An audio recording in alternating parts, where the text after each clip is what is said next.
Every AI company is fighting over the same chips. It might be the wrong fight. That's the story everyone knows. Nvidia's allocation, TSMC's factories, export controls. The whole race, told as a scramble for silicon. And it's a real fight. But watch what it hides. So let's ask the question underneath it. What actually stops an AI data center from scaling, chips, or something nobody's covering? Here's the anomaly. You could win every chip you asked for and still not run them. Not because the software fails, because the building can't feed them enough power or carry away enough heat. Sit with how strange that is. The scarce thing isn't the chip, it's the room the chip goes in. For years, the whole industry optimized for the wrong scarcity. Everyone counted chips, almost nobody counted watts, and the watts ran out first. Look at the raw numbers behind it. A modern AI rack draws around 120 kilowatts. A traditional server rack draws under 8 kilowatts. That's, by most estimates, roughly 8 to 10 times the density of a traditional rack.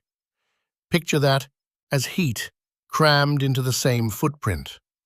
A single cabinet now runs like a small furnace. And at that density, you physically can't air-cool these racks, so liquid cooling stops being optional. Fans move air. Air can't carry that much heat away fast enough, so you have to run liquid right up to the chip. That's not a tweak to the old data center, it's a different kind of building. So the bottleneck moves. It moves one layer beneath the chip, into power and heat.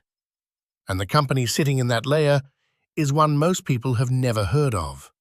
It's called Vertiv. Let me define two words first, because the whole story runs on them. A moat is whatever stops a competitor from doing what you do. A margin is how much profit survives after the costs come out. Hold both, because Vertiv's moat isn't the chip, and its margin is climbing fast. Let's look closer at the layer itself. When a rack runs hot enough, cooling isn't a feature, it's the thing keeping the hardware alive. Vertiv is the #1 ranked provider of the layer that keeps AI hardware from cooking itself. And it doesn't sell just the cooling, it sells the whole stack: power delivery, heat removal, the racks, and the software that watches them. So one supplier furnishes the parts of the building that actually gate how much compute can switch on. Think about what that means for a buyer. You don't stitch together 4 vendors for the room your most expensive hardware lives in. You want one throat to choke when something fails. Selling the whole stack is how Vertiv becomes the default, not just a part on a list. And here's the quiet leverage in that density jump. The denser each rack gets, the more power gear and cooling gear it needs around it. So every step up in chip density pulls more of Vertiv's equipment into the room.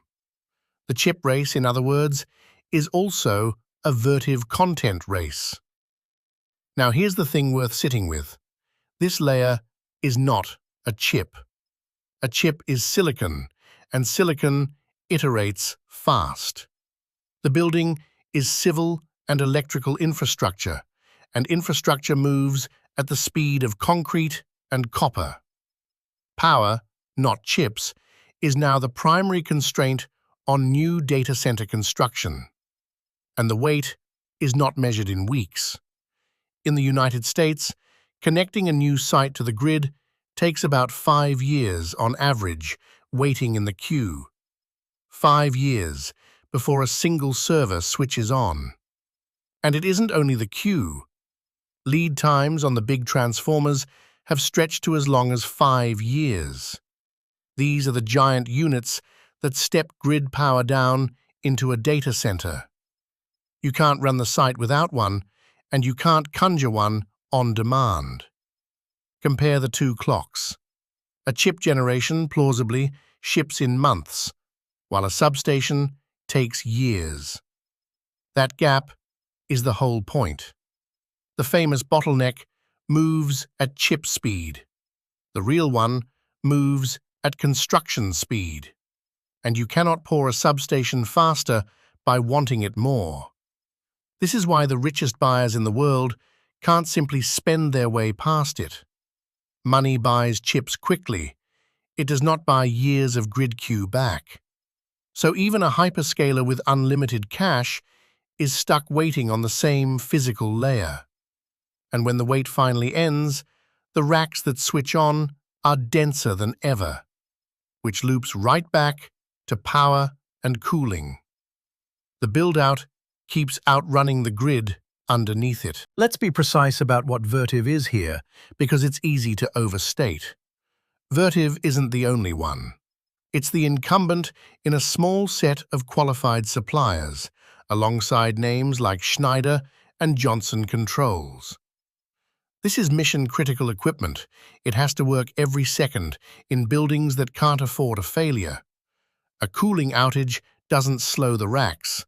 It can destroy them. So the buyers stay with vendors already proven at that scale. Switching to an unproven supplier saves a little money and risks the entire site. Almost nobody makes that trade. That's the moat, quietly. Not a patent, not a secret. A qualified install base in a business where being unproven is disqualifying. And that base compounds. Every site Vertiv wins becomes a reference for the next one.